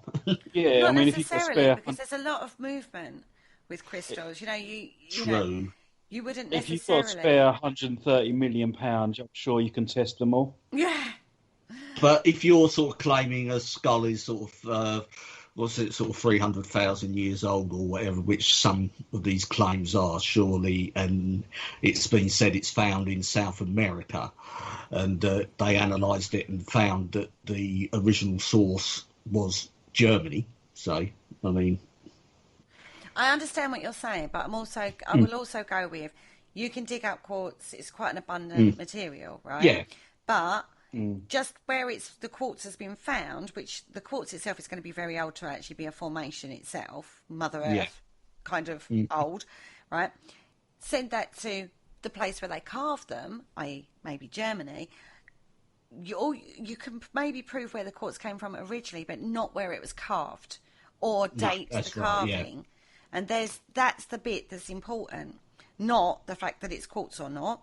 It is quartz. They know it's quartz, but whether or not it was carved and being part of this legend is a different story completely, isn't it? Yeah, now, but they'd need to get the microscope for that, wouldn't they? But there's also, you also got to consider there's a lot of money involved in this. Max still does tours. It's huge on the metaphysical front. It does tours and it's on display, and you can, you know, go and meditate with it and do things with it and stuff like that if you've got the right amount of cash to do it. You know, have you had an afternoon with Max? I haven't. I haven't. The last time I knew Max was in the UK was in Scotland. It came to a place in Scotland, and it was in a big conference hall kind of thing, and it was a lot of money to attend the conference, to view and stuff like that. It is, no disrespect to the owner, it's worth money. For him, it's worth keeping linked to that legend, not disproving that legend. And that's the problem, isn't it? And because it's privately owned, and he's and I don't mean any disrespect to the owner, because at the end of the day, it is, regardless of what you want, it is the largest crystal skull that we've, you know, carved skull, other than the mass-produced one that we've got with unknown origins, effectively, that people link to. And they do get stuff. You do get people that take strange photographs when they've photographed with Max, and you know, have had information received from working with the skull in a meditative state. And I've read account after account of people that have had that opportunity and have come away. You could argue that's belief system, but it's one of those, isn't it? It's one of those. Is it belief system, or is that skull actually doing something? Does it actually have a property that people are linking into? It's interesting to note that the two skulls that were sort of said that were sort of like not fakes, but sort of modern reproductions were already in institutions, you know, and they were accessible and stuff. But the skulls that are still in debate are the ones in private hands. And that's because they've not been looked at. Yeah, that's right. So in depth. I mean, with the use of quartz crystal, Kerry, you'll be able to tell us this. Isn't quartz crystal almost like a focus for energy, and it focuses energy? That's the belief system in that. And like I say, there is the piezoelectricity factor scientifically that you can account to with quartz, but not all quartz has that same property, as it were. And I think it has been overlaid on basically every quartz. That's it. And I think the mere fact that as well as a skull, people almost like look into the eyes, and that's when they get the focus of energy. I have to say, having worked with mass-produced skulls, they are very different to working with like a raw skull. I work with crystals quite a lot, and there is a very big difference. I knew I had to have that amethyst skull that I got the other night at Kelvedon, and I have a carnelian skull as well that literally I bought through my wholesaler with a view to sell. And yet the minute I opened the package, I knew it was mine. And at various times, if I'm working on a thing, and this is where it sounds weird, I could be sitting here at my desk working away on whatever it is I'm working on, and then I'm getting bring it forward, and the skull wants to sit with me while I'm working. And it's the strangest feeling. It's very hard to explain without sounding crazy. It's very, very hard to explain. There is a definite energy with crystal skulls that you don't get. You get other things with other crystal formations and raw crystals and carved crystals and stuff like that. But the crystal skull carvings are very unique to work with. There is definitely something about them, and that's all I can put it down to. It's very different.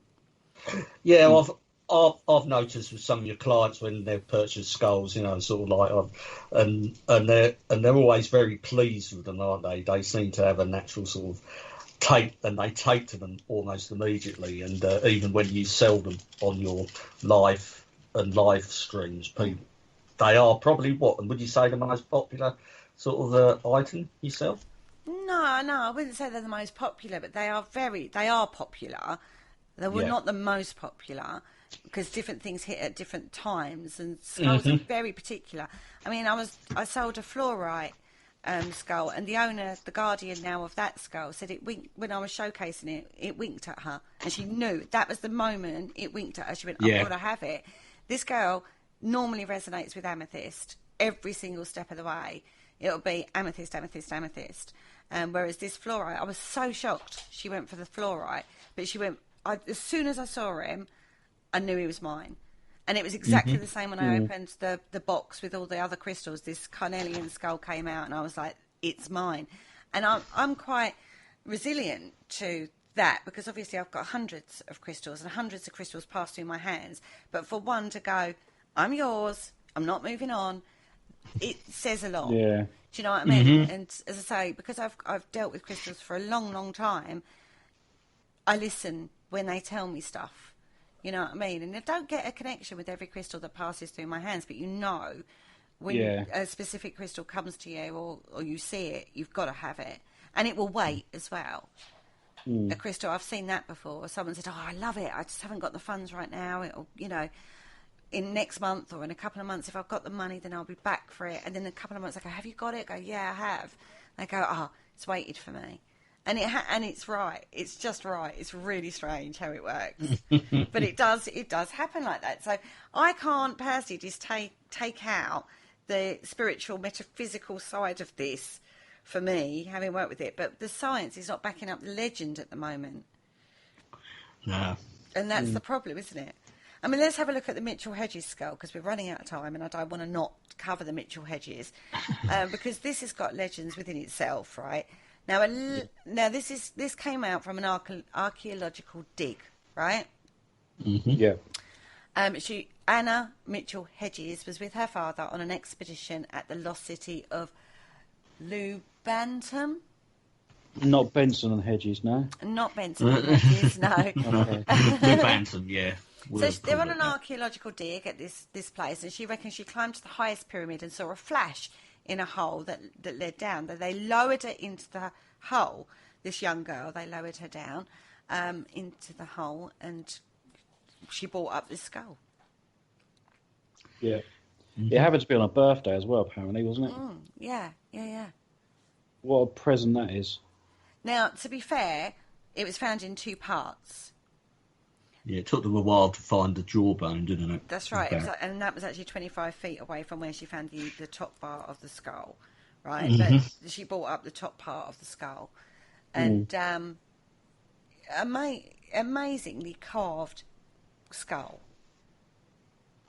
I think this is the skull that a lot of people will be familiar with, won't it? And sort of like photos and stuff, particularly as you pointed out earlier. It opened Arthur C. Clarke's Mysterious World, so everyone got to see it at least once a week. And what's interesting about this one is it has got the detachable jawbone on the bottom, which very few do. Most of them are a single carved piece, whereas this has got a movable jaw at the bottom. Right, so that's what makes it very unusual in itself, because you can imagine that's probably quite fragile if it's been buried in a temple underneath an altar and has got separated from its jaw at 25 feet away. How did it not get broken is kind of a thing, and I don't know. Yeah, it's one of those, isn't it? Mayan ruins are very notable for when they are dug to have very, very few artifacts, if any. This is one of the great mysteries of the Mayan ruins. They very rarely find anything. And this sort of, it sounds too good to be true. It does. Now, there are differing accounts on this, because in Mitchell Hedges' 1954 autobiography, he reports how the skull came into my possession. I have reasons for not revealing. Now, this is a fantastical way of finding it. My daughter, top of the cliff, top of the pyramid, looked down, something glinted, something pretty. We lowered her down. You'd think that would be something he would want to talk about because it happened in an archaeological dig. But in his autobiography, he says he has reasons for not revealing it. He also included that the object he labelled the Sinister Skull of Doom is at least 3,600 years old and was allegedly used by the high priest of Maya when performing esoteric rituals. It is said that when he willed death with the help of the skull, death invariably followed. So you've got the legend of the Mitchell Hedges skull straight away there. You've got how it allegedly was found and what he said in his autobiography about that. Yeah, it'd be interesting to find out where he got that quote from. As regards to the priest working, whether that is he made that up or whether it is a quote from from documented evidence from perhaps a temple wall somewhere or something like that. However, when it was reprinted, they deleted all those references. Mm-hmm. So a year later, when they released it again, the autobiography, that reference was actually deleted. Right. And it is speculated that Mitchell Hedges was a secret agent and he kept the details hidden for that reason, right? Who knows? Who knows, right? And this is the problem we have, isn't it? It's because you get one thing said and something different and something else, and you know what I mean? It's just one of those, isn't it? Whatever way you look at it, this skull is an amazing piece of work.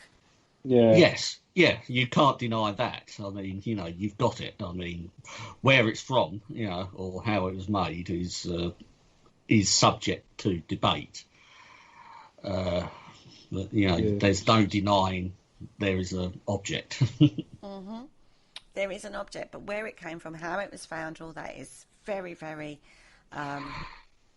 it is quite vague as well. Yes. Not vague and speculative. It's interesting it's brought up that he may have been a spy, like a secret agent. It was not that uncommon in the early part of the 20th century for the governments to approach scientists who worked abroad, particularly archaeologists and stuff, to sort of like gather more information of the places, the countries they were working in. Mm-hmm. Just a little sort of tidbit there for you.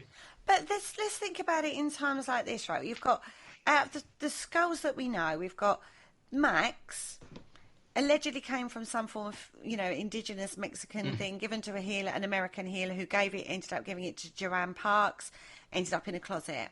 The Smithsonian skull, anonymously donated. Yep. The British Museum skull, bought at Tiffany's. Where that came from originally, we don't know. No. Well, it might be a clue. Tiffany's jewellers, isn't it? Jewellery, isn't it? No, it's an auction house, Tiffany's.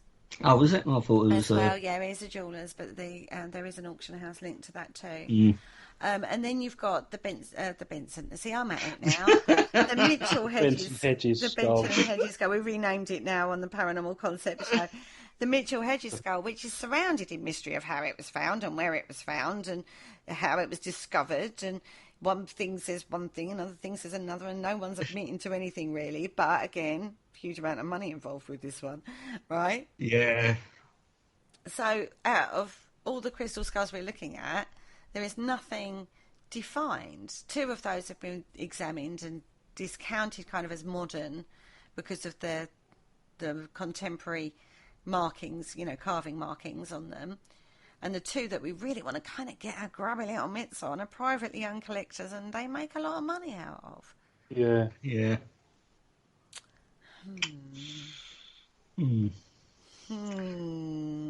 I find it strange as well, sort of a bit coincidental, that sort of like the real sort of stories of these crystal skulls, especially the metaphysical side, the spiritual sort of side of the stories, really came to prominence. There's not much sort of record of them before sort of like the late 19th, again, early 20th century. But this is when the Theosophical movement really got going, and they sort of made some pretty wild claims about everything that sort of went back to the ancient masters and stuff like that, so there could be a touch of that involved as well. There could be. There are several theories as to where it came from originally. Some they're dating it around the 14th, 15th century.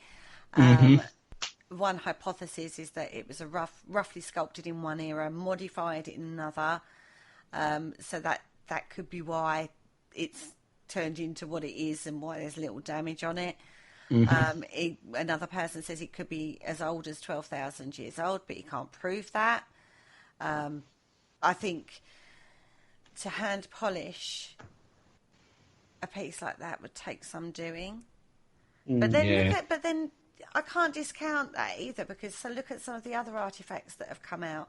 You look at some of the Chinese workmanship that came out in some of the dynasties far, far back in time. Oh, like the porcelains and stuff like that. Look at things like that, you can't.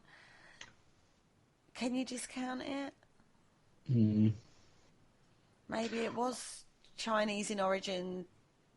Who knows?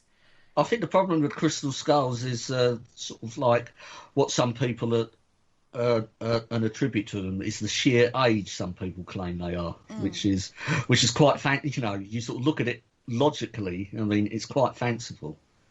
They're sort of hundreds of thousands of years old, and stuff like that.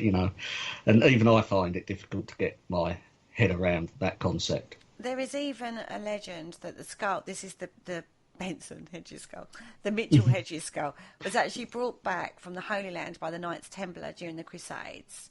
And it was I knew they were getting on it. Oh, I know, right? Paul was all over this one. The skull was then supposedly kept in their inner sanctum in London and later hidden. And that Mitchell Hedges actually rediscovered it when he was dealing in antiques.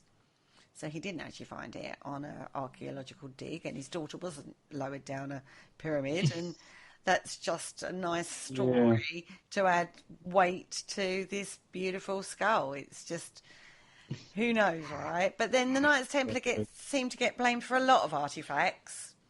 Well, yeah, I mean, missing artefacts, should I say? I'd like to go into their storeroom. I mean, there'll be everything in there, won't there? Crystal skulls, the Ark of the Covenant, the Holy Grail, you name it. They've got it. They've got it, yeah. Well, yeah, I mean, they were literally the first bank, weren't they? And a lot of people gave them special artefacts to look after. Could you imagine, though, if you've got this skull, you could take it to the Knights Templar and say, right, how much is that worth? You've got to keep hold of it as collateral.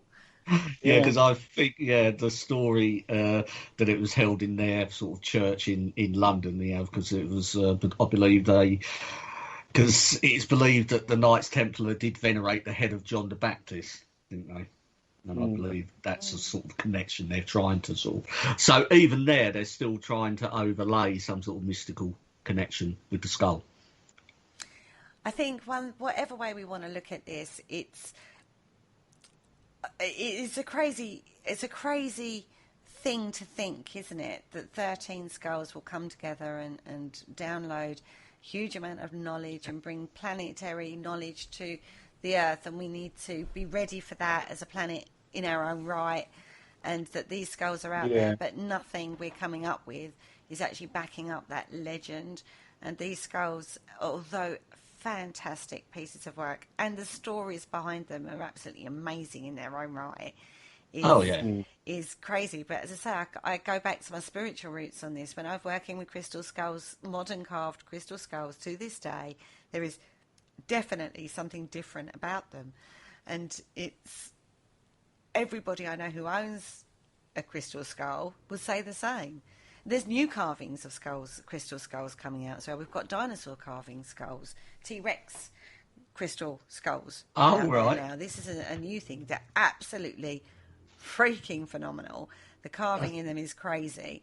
They're a lot of money, but they are something special. And people that have seen them are going, that's mine. It's like, no matter how much money it is, they'll find in the money for them because they are that phenomenal. Have to say, I was rather tempted just as a little magpie moment. And I thought, no, I haven't got that kind of money. just for a magpie moment. But other people were going, I've got to have it. Just out of interest, how much do they retail for, like a human-sized one, modern one? Thousands. Thousands? You're better off buying yourself a real human one, then. Depends on your theory of working with crystals, doesn't it? Yeah, true. You know, I mean, you can get you know, like the alien from the film. Yeah. You can get crystal carvings in that, big carvings in that. So And they're thousands and thousands of pounds. And people will buy them. People have them. Yeah, of course they will. I think, yes, and especially with crystal skulls. And when I look at your ones, Kerry, you have in your stock, and even though they're small, I'm always fascinated on how they carve them. You know, of how they do it. You know, because I know a bit about engineering and sort of I've worked on lathes and stuff like that, and you know, I don't know a great deal about sort of minerals and stuff like that, but you know, I sort of look at them and they do sort of trick your mind into thinking, how did they do it? Even the modern ones, which you know have been carved. I mean, I look at them, I think, have they been moulded? You know, the only way I can think they do is they mould them, but you can't mould them. No, it's diamond. Yeah, but think of how they would they facet diamonds. Yeah. And they can carve diamonds into facets, can't they? Yeah. But even with that, even with something like that, the carver, a good carver this is, of diamonds, they won't just take a diamond start. They work with the actual raw they have diamond it in their possession for ages for months, to find, don't they? and examine it with eyeglasses to get the right fractions and to find the right cut in there. And they work with the raw crystal to find the form that needs to come out of it before they start carving. Yeah, I get it. Yeah, it's a skill. It's an absolutely amazing skill. But there must be it must be some form of diamond carve, like, I don't know, tool or something. Yeah. Because it's the hardest mineral, isn't it, diamond? Yeah. Yeah. It must be something like that. I don't know off the top of my head myself. Whatever way you want to look at it, crystal skulls in general, are absolutely phenomenal pieces of folklore and mythology and mystery and all those things that we love in the little paranormal field, right? Oh, it has everything, doesn't it? It does have everything. We haven't even covered elongated skulls or stuff like that, because there's a whole mythology surrounding those. And as for popular culture, you can even get a skull and emoji on your Facebook Messenger. You can. On that note, we've actually come to the end of the show. If you want to go over and read any of our work, we write blogs, and all of our show links are on paranormalconcept.com. Correct? Yep, that's correct. Well done. I know. Post-it note at the ready, all I'm saying. And you can take that one off now. Until next week.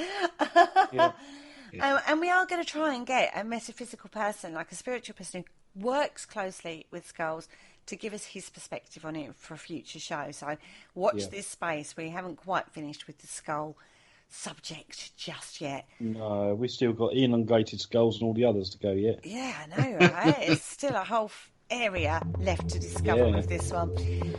On that note, say goodbye, guys. Goodbye, guys. Goodbye, guys.